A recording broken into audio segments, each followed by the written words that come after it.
A 2.5 million hit to the full-time workforce. That's what the Independent Congressional Budget Office is predicting. But Democrats saying the law is unlocking something good. People would no longer be job locked by their policy, but have the freedom to follow their passion. Allows Americans to choose to spend more time with their family or pursue their dreams. Isn't employers cutting jobs? It's newly empowered workers choosing to go a different path. There's less participation for whatever reason, but not less jobs.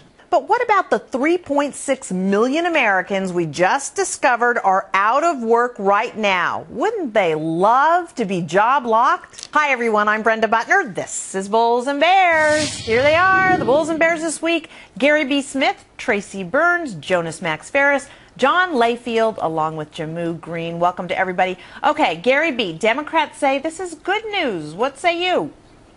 Well, the spin on this, Brenda, is just fantastic. I want to hit on two things we just saw in the clip. The one senator or congressman, I can't remember which, said, okay, well, you know, some people have more freedom to spend more time with their kids, and that's all well and good. But when the government's involved, Brenda, you can't create something from nothing. So in order for those people to spend more time with their kids, their premiums have to be subsidized. Who are they subsidized by? They're subsidized by everyone else who's still working and still paying out there, and normally with the government in the form of higher taxes. So if I'm one of those people, what happens to me? I have to pay more and higher taxes, and then what happens? I have to work harder. So some people benefit, but a lot of other people are penalized, and normally the people get penalized more than the ones who benefit. The other point I want to hit on is the one senator made the point about labor force participation. Basically, he said that's going to drop. Is that really the direction we want to go? Let me give you an example. France has a labor force participation of 56%, while we're at 63%. Their GDP growth has been flat for about 10 years at 0.1%. If we want to end up like France, where you have more and more people unemployed and the GDP isn't growing, this is a fine way to go. Jamu, what do you think about how this is going to hit the economy? It absolutely is good for workers, it's good for families, and it's good for the economy. I want to, dismiss what the politicians are saying and focus on what the director of the Congressional Budget Office is saying, the people who wrote this report.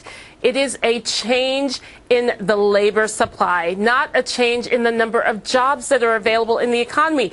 And Douglas Elmendorf said very clearly, this is going to actually decrease unemployment, and it's going to lead to higher wages. Yes, it's not a good thing to be stuck in a job just for health insurance coverage. What about all those entrepreneurs who want to go out and start their own businesses or find a better job? This could not be better news. John, take that one on. Look, this is political spin, and this is very good. When you have a pig, put lipstick on it. It still doesn't make it a beauty queen, I assure you. They're saying that this will help the job market.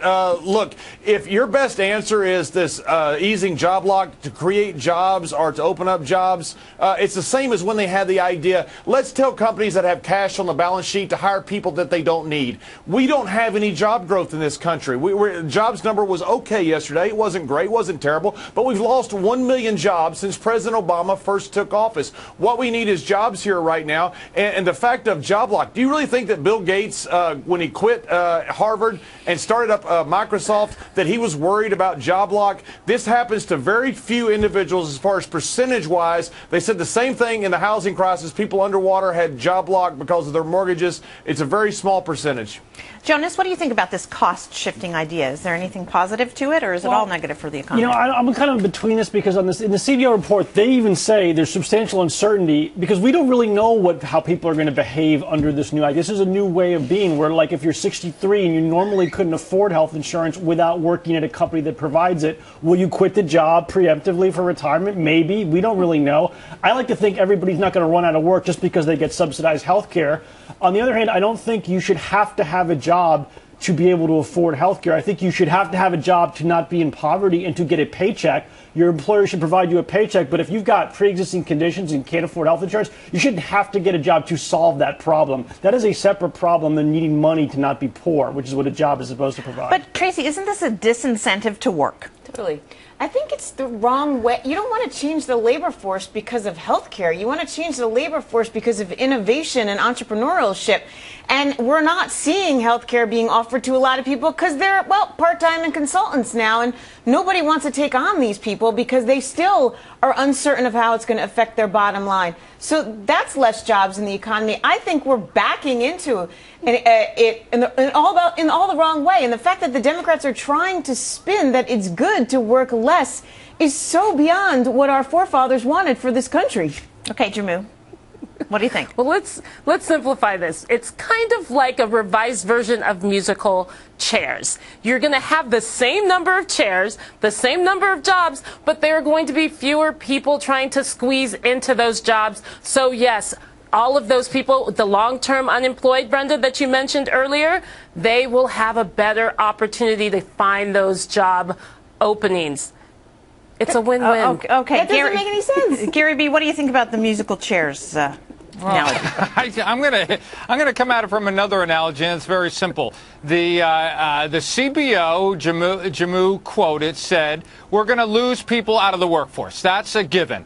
And why are we doing that? Because more and more people are on the government dole. I come back to my European example. This is socialism, or getting close to socialism, go crazy. Let the government provide everything. Let the government provide all these unemployment benefits that go from here to eternity. Let the government provide health care. And so what you have, Jamu, is more and more, or fewer and fewer people providing for more and more over there that aren't doing anything. So these people get to see their kids more, while everyone else, a smaller and smaller group of people, have to work more and more. It's just idiotic, and that's why you have GDP of France going flatline, GDP of Spain going negative. This is the road to ruin if we want to continue to be a great country. Well, Jonas, let's get your take on this. This does create more dependence on the government, and that costs more.